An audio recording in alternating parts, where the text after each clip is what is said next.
योगस्थ होने के लिए जो वृत्ति निरोध अवस्था को प्राप्त करने के लिए जो अभ्यास और वैराग्य किया जाता है उसके बारे में व्याख्यान हो रहा है।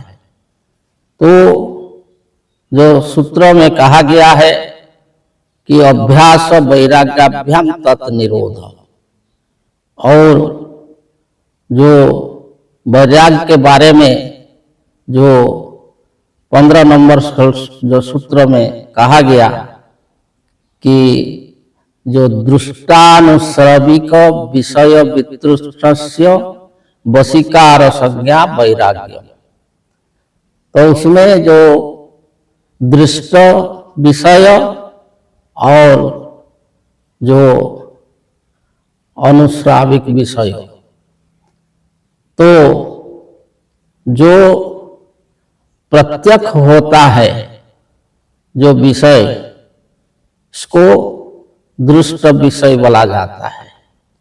जो देखा हुआ है, जो अनुभव किया गया है, जो रूप गंध और जो रस और स्पर्श, तो इसको जो है दृष्ट विषय बोला जाता है।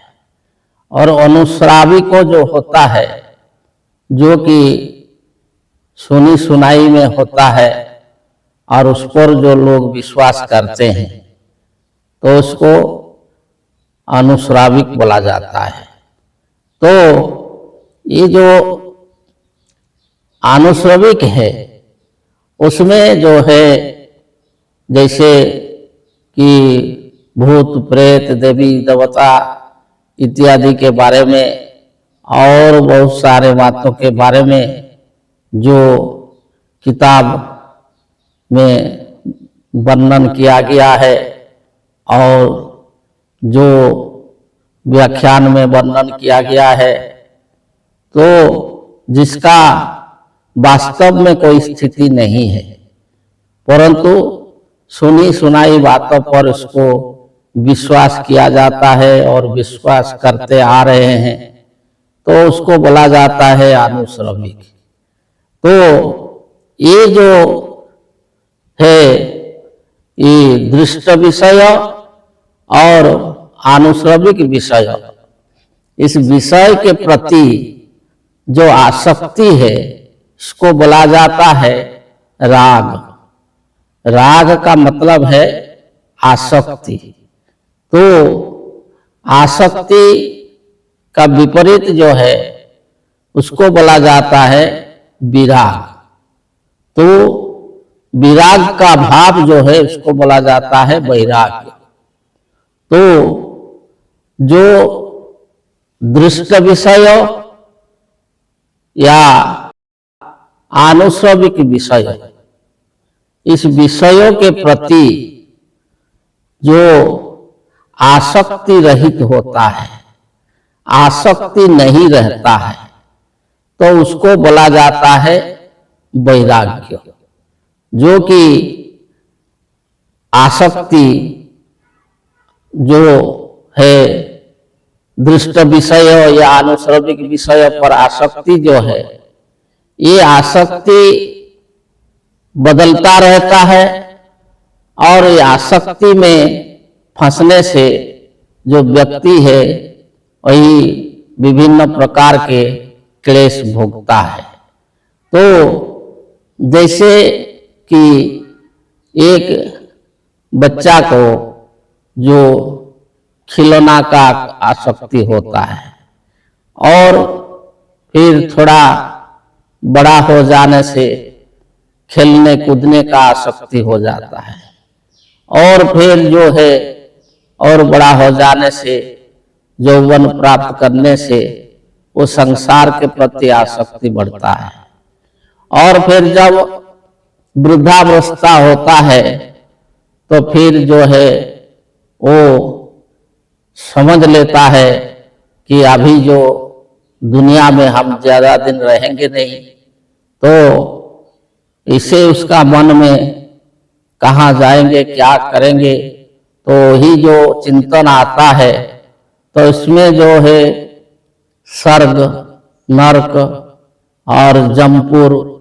और जो है भगवान ईश्वर, ये सब जो सुनी सुनाई जो बात है उस पर उसका आसक्ति बढ़ता है कि हम कैसे स्वर्ग जाएंगे और कैसे जो है भगवान हमको मुक्ति देंगे।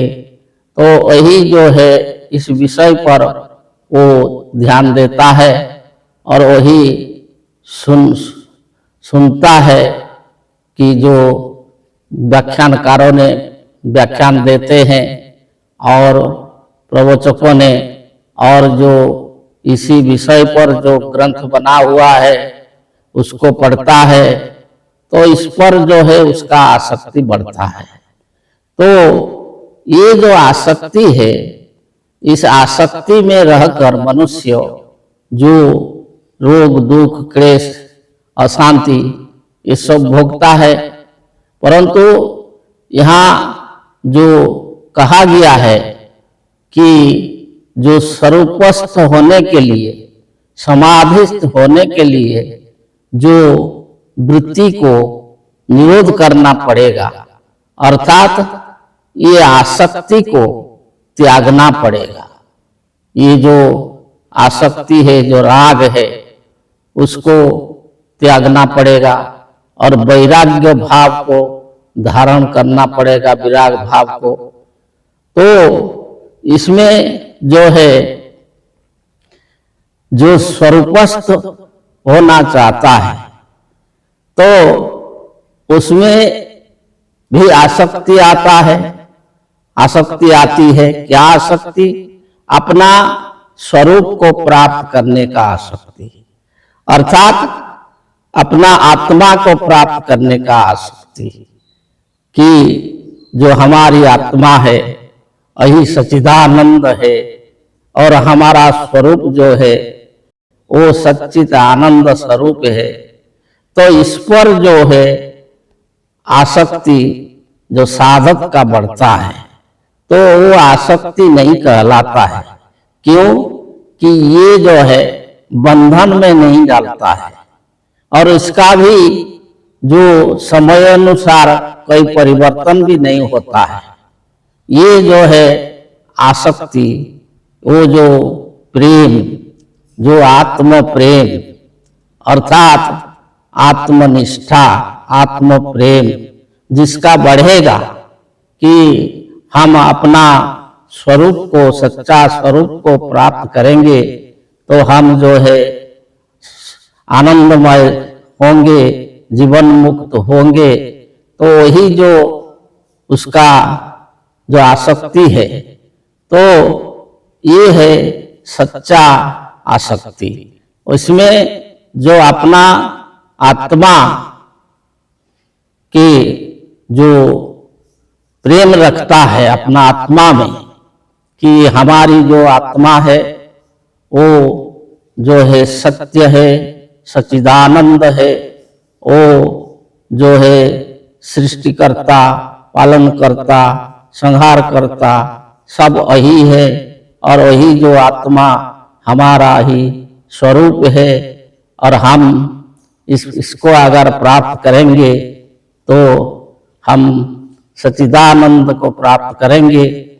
तो ये इसके लिए जो आत्म प्रेम बढ़ाना पड़ेगा और जो जितना आत्मनिष्ठा, आत्म प्रेम को बढ़ाएगा और इसको जो है अभ्यास में लाएगा, उसको अभ्यास करेगा, बारंबार अभ्यास करेगा, तो अभ्यास और वैराग्य के द्वारा जो आत्म प्रेम बढ़ेगा, तो इसी आत्म प्रेम के द्वारा ही वो जो है अपना सच्चिदानंद स्वरूप को प्राप्त करेगा।